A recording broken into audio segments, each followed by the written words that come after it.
Custody accused of robbing a grocery store Tuesday afternoon. The House passes over $14 billion in military aid for Israel to help in their war with Hamas. And Governor Greg Abbott makes a visit to Israel, how Texas plans to pledge support up ahead. Well, we are looking at increasing cloud cover over the area. Now, not to worry, this is all just going to make it warmer and milder as we head on into the weekend. Slow warming is the word, and we'll have all the details coming up in just a moment. And the athlete of the week scored the most touchdowns he has ever scored before. See how many in sports. You're watching 25 News now at 10. Good evening and thank you for joining us. I'm Don Brubaker. And I'm Karina Garcia. Victoria police arrested 28-year-old Dallas Loper Wednesday afternoon. He's charged with driving while intoxicated with a child and endangerment of a child. He was taken into custody after police say he was passed out while driving his SUV at the corner of Camilla and Mockingbird. A 3-year-old child was in the back seat. Victoria police arrested a total of 4 suspects following a robbery Tuesday afternoon at a grocery store. 25-year-old Latravion McNeil was picked up at a house in the 600 block of Timberline Drive. He faces multiple charges, including 2 counts of tampering or fabricating physical evidence, aggravated robbery, and engaging in organized criminal activity. 3 other men are charged in the robbery. McNeil is in the Victoria County Jail in lieu of $150,000 bond. An Austin County businessman says he'll challenge Stan Kitzman for the House District 85 seat in the upcoming March primary. Wharton County is in that district. The Ocampo Leader News reports the owner of Sealy Technical Services, 40-year-old Tim Greason, works with the design of boats and barges and serves on Texas A&M's Task Force 1, assisting with disaster relief efforts. In this Texas constitutional amendment election, Proposition 13 would increase the mandatory age of retirement for state judges and justices. The mandatory retirement age for state justices and judges would rise from 75 to 79, and it would also increase the minimum age to retire from 70 to 75. Election day is next Tuesday, November 7th. Here's your viewer poll tonight. You can scan that QR code on your screen to vote. The question is, how do you plan to vote for Proposition 13? Are you for it or are you against it? According to our results, it looks like 20% are for it and 80% are against it. Thank you for voting tonight. And early voting in Victoria for the November 7th election continued Thursday. The numbers from the Victoria County Election Administrator look like this. 426 people voted in person early Thursday. 2,231 people have voted early in Victoria County so far. 54 mail-in votes were received Thursday, a total of 433 mail-in votes so far. And early voting continues Friday from 7 a.m. to 7 p.m. You can vote at the Dr. Patty Dotson Public Health Center, 2805 North Navarro, Classroom A. So far, 2,664 people have voted early. And let's take a first look at your forecast with First Warn Storm Team Chief Meteorologist Mac Pettis. And Mac, if some people want to vote early and have not voted early yet, is there good weather to go out to the Dr. Patty Dotson Public Health Center tomorrow? There's never weather bad enough to keep you from the polls, but the weather is going to be good all the way through next week, and that's good. What we saw today was cloud cover rolling back in, and you're thinking, oh, it's going to rain now. Well, not necessarily. This is all the Gulf moisture that got blown out to sea a couple of days ago. Well, it's rolling back in, and that assures us that we're going to start warming up. The nighttime or the mornings will not be as chilly, and the daytimes will be even warmer. We'll have all that and take a look at what's going on in Europe, because there's a huge storm over there coming up in just a moment. Back to you. Mac, thank you. Israel says its troops have completed the encirclement of Gaza City. Now, the IDF has confirmed engineers are working to find underground infrastructure and are neutralizing threats to allow its troops to move around freely. The firefight on the ground between Israeli soldiers and Hamas fighters has intensified for days. And now Israeli military leaders say its forces have entered Gaza City. Israeli Defense Forces released these video images of soldiers moving through the war-ravaged streets of Gaza. Our soldiers have been operating in Gaza City for the past few days, surrounding it from several directions, deepening the operation. our forces are in very significant areas of Gaza City. Israeli forces have made their way into the northern and central areas of Gaza as well. This is where it says Hamas military leaders are believed to be operating from a sophisticated system of underground tunnels. Israel Defense Force officials say more than 10,000 munitions have been fired into Gaza, striking thousands of targets. Fighters of the IDF continue to progress in Gaza, holding battles face-to-face with the Hamas terrorists, deepening the combat. Hamas released this video of what it says are its fighters emerging from underground tunnels, attacking Israeli soldiers inside Gaza. The video does capture the dangerous nature of this ground fight. The military wing of Hamas also says it released this video showing the moment of an aerial drone dropping munitions on a gathering of Israeli forces in northeast Gaza. The fighting has taken a deadly toll across the Gaza Strip since October 7th. Over 9,000 have been killed here, according to Palestinian health officials in the Hamas-controlled enclave. Israeli aerial strikes have left massive craters in residential and refugee areas as the military says it's trying to dismantle Hamas military operations underground. The Israeli military says 20 IDF soldiers have been killed in the Gaza operation. One of those was 20-year-old Rai Dawi.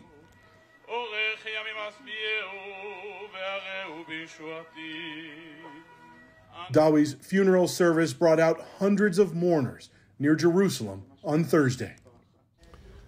House Speaker Mike Johnson reaffirmed House Republicans' commitment to passing legislation for aid to Israel today. The House has approved nearly $14.5 billion in military aid for Israel, but without humanitarian assistance for Gaza. This approach posed a direct challenge to Democrats and President Biden. Today, Speaker Johnson has rejected calls for a ceasefire in the Israel-Hamas war. And now, as Israel begins the next phase of its war, it's been kind of disturbing to us. I've heard Democrats suggest that there needs to be a ceasefire. Let us be clear. We've been very clear about this. There was a ceasefire. It was before October 7th, and Hamas broke it. And Israelis suffered unspeakable acts of evil, as you've heard even recounted here this morning. Israel doesn't need a ceasefire. It needs its allies to cease with the politics and deliver support now. President Biden has said he'd veto the bill. He wants nearly $106 billion for Israel, Ukraine, Gaza, U.S. border security, and other needs. The House also approved a resolution condemning support on college campuses for terrorist groups. And Governor Greg Abbott flew overnight to Israel to reaffirm Texas support for the Middle Eastern nation. His office released a photo of the governor and Israeli Prime Minister Benjamin Netanyahu. The governor said in a statement he wanted to learn more about how Texas can better assist Israel in its war against Hamas. Governor Abbott said he will meet with Israeli officials and visit with victims. It is his third trip to Israel since he was elected back in 2014. Authorities in North Texas have made another arrest in the May shooting death of a Johnson County Sonic worker. The accused gunman in the case is just 12 years old, but his mother says he was, quote, manipulated, unquote, by his aunt into gunning down the victim. Officers arrested the aunt, Ashley Marmolejo, Wednesday and charged her with manslaughter in the deadly shooting. 20-year-old Angel Gomez, Ashley Marmolejo, and their then 12-year-old nephew were at a Sonic drive-in last May when police say Gomez began urinating in the parking lot. Matthew Davis, the employee at the restaurant, confronted Gomez and the two began to fight. Police say the 12-year-old boy then pulled out an assault-style rifle and fired 6 shots. The boy could face up to 40 years in confinement. Davis, who had a 10-year-old son, died later in the hospital. Prosecutors called more witnesses Thursday in the murder trial for Caitlin Armstrong, who's accused of shooting and killing pro cyclist Anna Mariah Mo Wilson in May 2022. KXAN reports the state showed a timeline of evidence gathered from phone and GPS records of Armstrong and Wilson's actions leading up to the shooting. The defense's primary argument is that even though there is surveillance of gunshots and her Jeep, there is no actual footage of Armstrong actually shooting Wilson. Republican state lawmakers want to spend $2.7 billion in new tax money during the current special legislative session. The Texas Tribune reports the House and Senate have advanced bills that would spend $1.5 billion to complete 100 miles of barriers along some of the high traffic areas of the Texas-Mexico border. The Senate has also proposed adding $1.2 billion to the public education budget to increase teacher pay, boost school safety, and bump state payments to schools. A Harris County District Judge has sided with the special prosecutors handling Ken Paxton's securities fraud case in their years-long effort to get paid.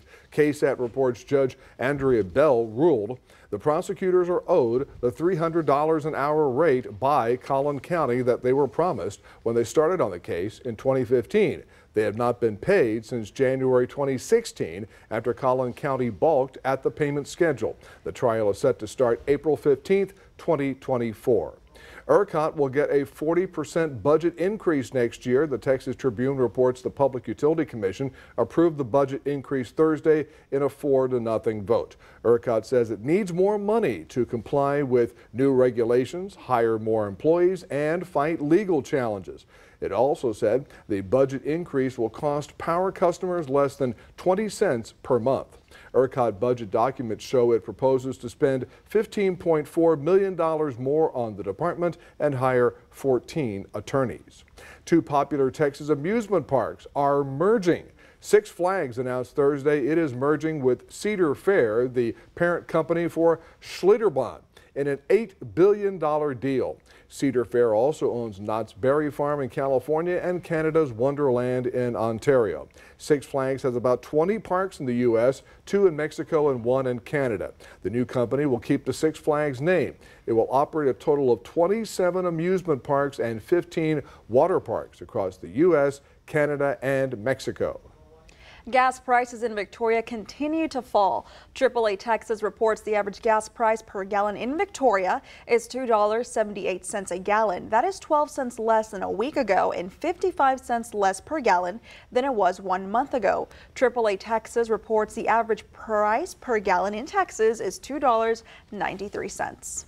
The Austin City Council voted 8-2 today to clear minimum parking requirements for every kind of property in that city. You can read the Texas Tribune article at crossroadstoday.com. Remember to subscribe to our YouTube channel, Crossroads Today. Hit the like button and click the notification bell so you can get Crossroads Today on YouTube. Former President Donald Trump's sons were in court to testify in the family civil fraud trial. Coming up on 25 News now at 10, the testimonies they shared in court. Also ahead, 2 major rideshare companies agreed to settle with the state of New York in the largest way theft settlement in the state.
Tonight, FTX founder Samuel Bankman-Fried has been found guilty in a wide-ranging scheme to swindle investors. A 12-member jury in the month-long trial found him guilty on all 7 charges. The 31-year-old was said to have stolen $8 billion from customers. Bankman-Fried, who was once worth an estimated $26 billion, will be sentenced in March. He is facing up to over 100 years in prison for his crimes. The civil fraud trial in New York against former President Trump, along with members of his family, continued today. Donald Trump Jr. and Eric Trump were on the stand to testify in the case. Both Donald Jr. and Eric were questioned about their involvement with financial documents at the center of the $250 million lawsuit brought by the New York Attorney General's office. Both brothers have denied any wrongdoing and claim that the lawsuit is politically driven. The good thing is it's so egregious, it's so ridiculous that I think actual, hardworking Americans trying to live their American dream are starting to realize it now. They're starting to realize that they're second-class citizens in their own country, and I think they'll act accordingly in the future. The Trump brothers are accused of knowingly participating in a scheme to inflate their father's net worth to obtain more beneficial financial benefits like better loan rates and insurance policy terms. Minnesota Supreme Court heard arguments today from those who want to use the Constitution's insurrection clause to prevent former President Trump from running again for president.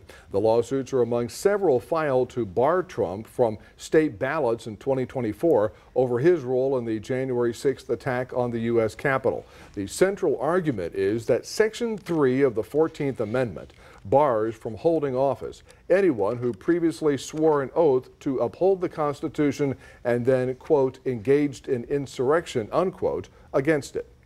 Experts warn smokers are not the only ones at high risk of lung cancer. About 60 million Americans are exposed to high air pollution levels every year.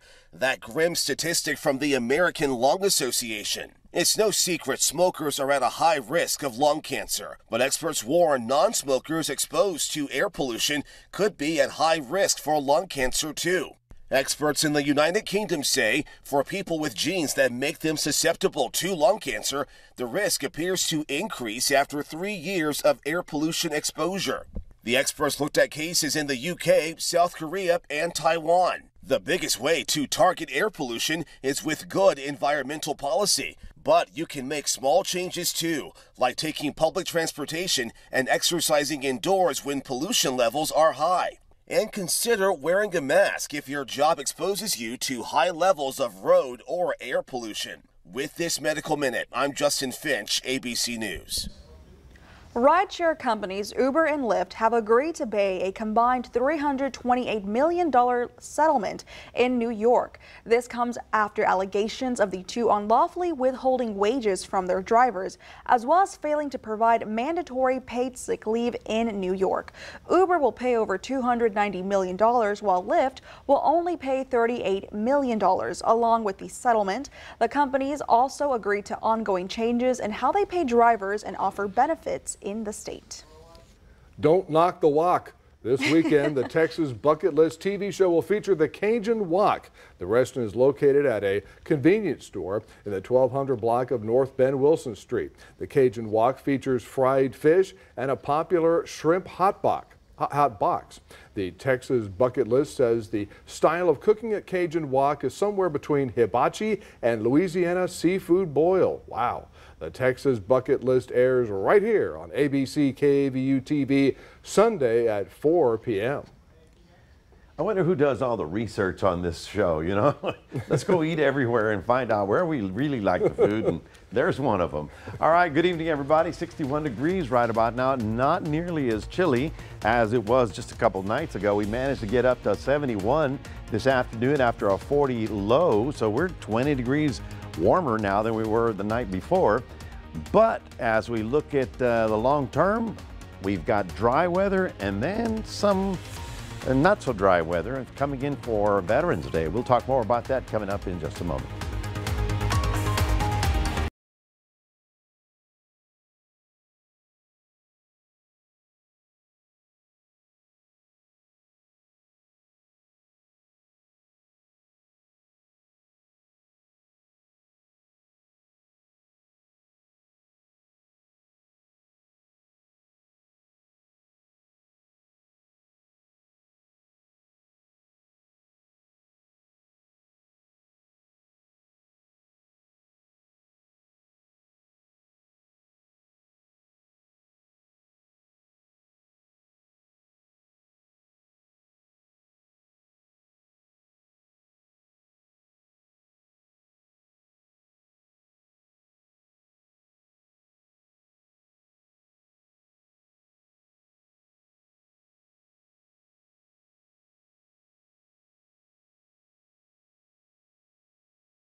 Well, good evening, everyone. I want to start with a different kind of map. This is windy.com. And as I mentioned, teased earlier, tonight in Europe, we're having a massive hurricane of a problem. Now, a hurricane obviously has warm water. This is not in warm water.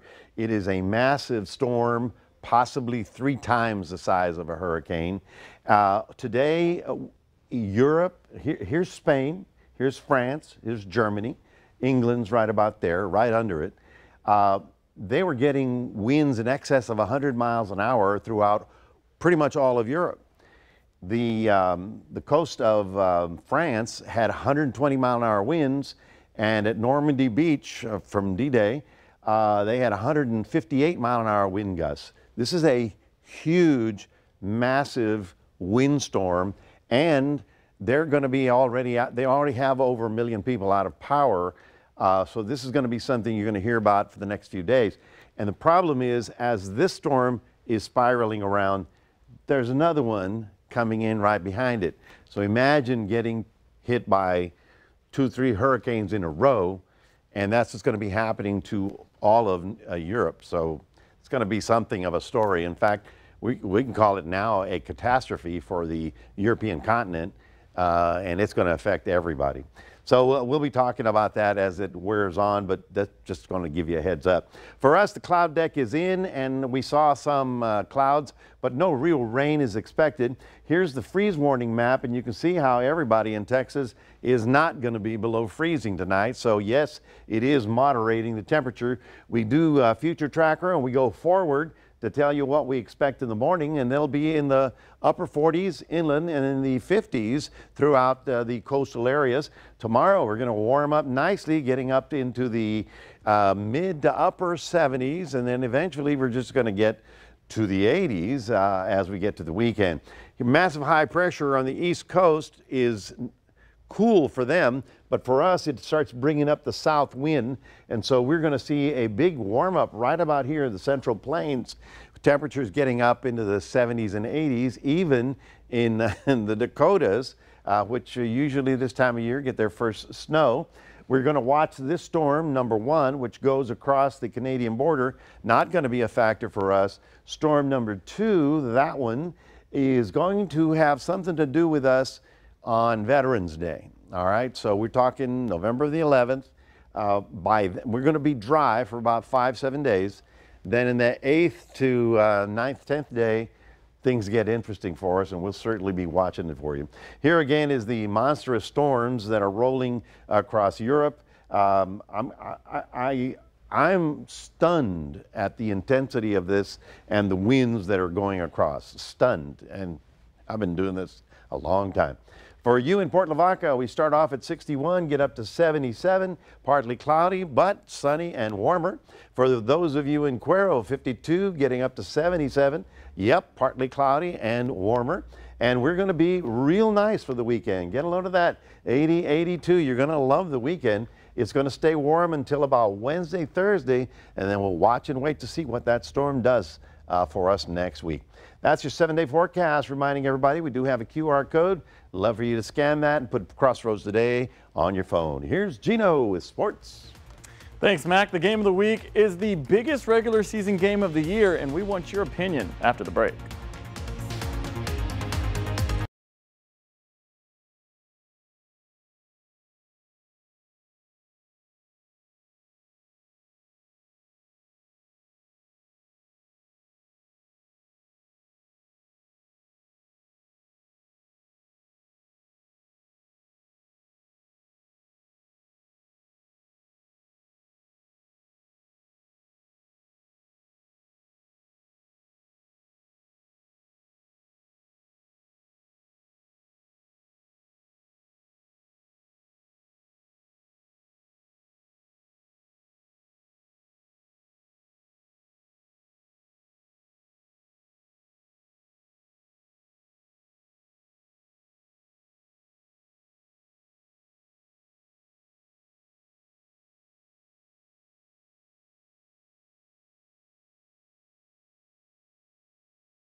At Crossroads, the Goliad Tigerettes continue to show why they are the top-ranked team in the state. Tonight, during the area round of playoffs, the Tigerettes took on the Lyford Lady Bulldogs on the hardwood and took care of business. Goliad swept Lyford in 3 sets to win its 12th straight area title. Great job, Tigers. Well, the Athlete of the Week's game could be described as amazing, fantastic, phenomenal, absurd, dazzling, monumental. I could go on, but let's hear from the D1 commit himself. 6-foot, 205-pound running back from Tidehaven gave the Bowling Bulldogs something to be scared about heading into the weekend before Halloween by running all over the field and having his best game ever. Joseph Dodds said the game plan was to take it to them and never let up. It felt good. I mean, that's probably like my first actual breakout game. Most of the games I'll probably play like 1/2 because we'll probably be up high. But, I mean, it felt great. I needed that. Dodds' parents gifted him a necklace with the number of his jersey, and it has his name on the back. He is the youngest of 2 and realizes how important family is. I mean, it's great. I mean, having a good support system makes me feel great about myself. I mean, I couldn't imagine doing all this with no support. Yeah, my family's always coming to support me, mainly, especially my mom. Like, she has a jersey with my number on it and all that. The senior has decided to take his talents to Waco to join the Baylor Bears on scholarship next season. He had multiple other offers from Division I schools, including the Texas Tech Red Raiders and the Missouri Tigers. The reason he decided to go with the green and gold, it's because it's a lot closer to home than the other two, and he also mentioned that weather played a factor. Well, I'd probably say it's about 50-50. I mean, during the summer, it was kind of like stressful and all that because I didn't know what to do, like where I should go. So it was probably like more weightlifting during the summer. People would like assume since you're going to Baylor, like you're not gonna have a bad game. Like, everybody has bad games and stuff like that. Dodds had the biggest game of his career, rushing for 323 yards on 26 carries and an astronomical 7 touchdowns. His goal is to reach 2,000 yards this season, and he's halfway there. But keep in mind that he normally plays only half the game since his team is so dominant. This was the easiest Athlete of the Week of the season, with Joseph Dodds having 7 touchdowns and 323 yards.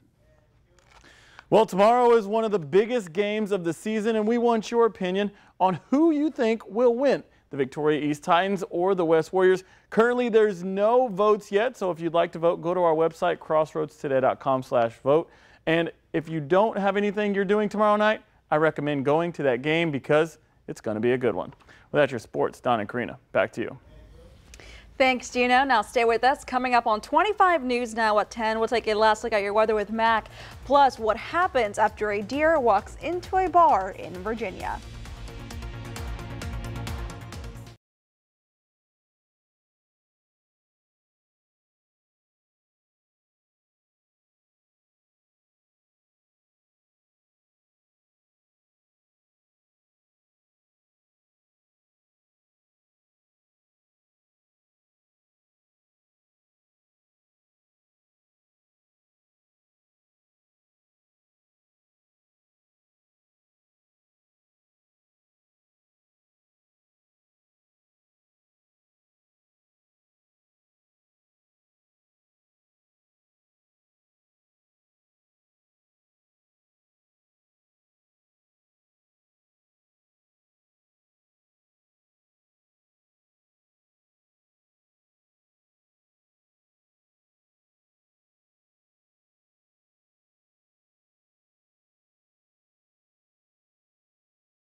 On Sunday, 50,000 runners from more than 150 countries will take part in the New York City Marathon.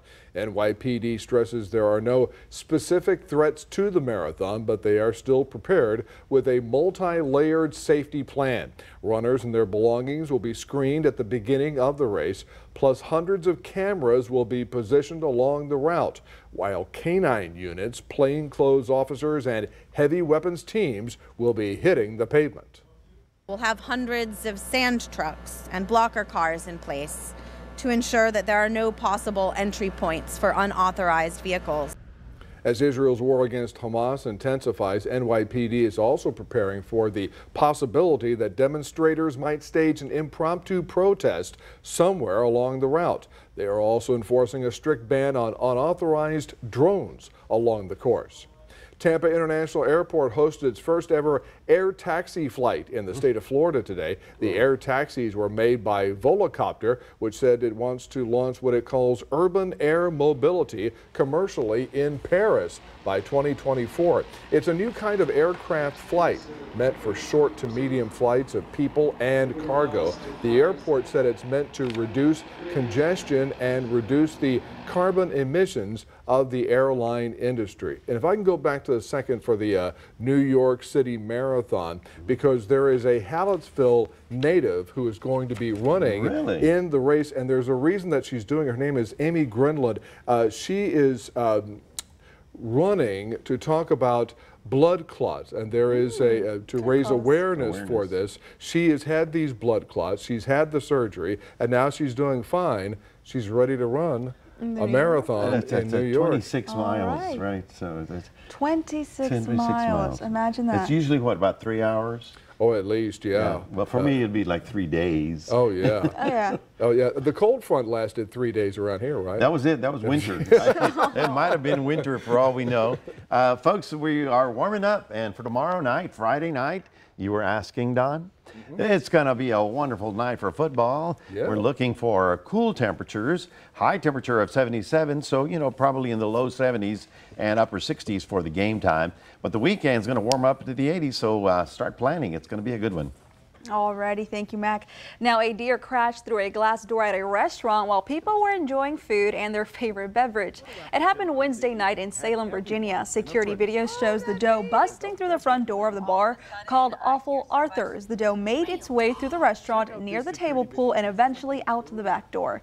Luckily, no one was hurt despite the damage to the front door. Staff hopes to have the door replaced in a few days, and they hope that it's going to be deer resistant, because that looks like a pretty hefty bill. Yeah. Did the deer run in to save a few bucks? Actually, she went up to the bar and I had a Moscow Mule. Oh, okay. Oh my gosh. You guys always take me with these jokes. Alrighty. Well, thank you for joining us for 25 News Now at 10. Join Carolina Astroin, meteorologist Parker Cox. 25 News Now Sunrise starting at 5 a.m. Have a good night, everybody.